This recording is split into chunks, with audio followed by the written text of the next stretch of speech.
Patay ang isang estudyanteng grade 11 na taga-HN Nueva Ecija.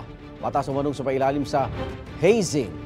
Ang sa China ng biktimang si Ren Joseph Bayan, nangyaring umano'y hazing sa San Leonardo nitong linggo.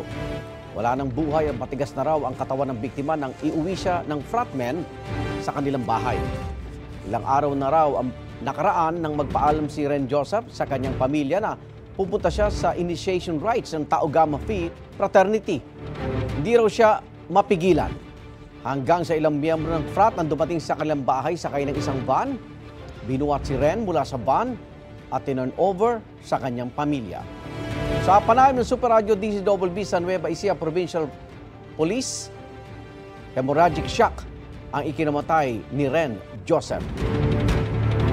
Lumabas po dun sa autopsy na yung pagkakamatay po ng bata is dahil po sa hemorrhagic shock secondary to blunt traumatic injuries to the right and left side.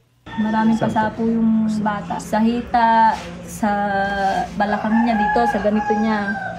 Tapos meron siyang kurot dito, dalawa, saka dito may kurot siya. Tapos yung tuhod niya gas-gas. Tapos medyo may putik siya eh. Yung short niya may putik. Ayon pa sa Nueva Ecija Provincial Police, pwedeng tumestigong 6 pang isinalang sa umano'y hazing.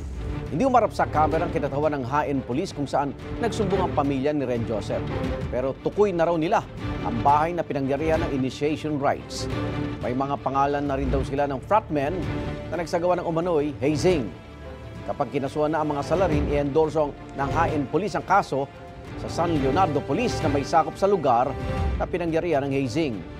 Wala pang pahayag ang Tau Gamma Phi Fraternity. Igan, mauna ka sa mga balita. Mag-subscribe sa GMA Integrated News sa YouTube.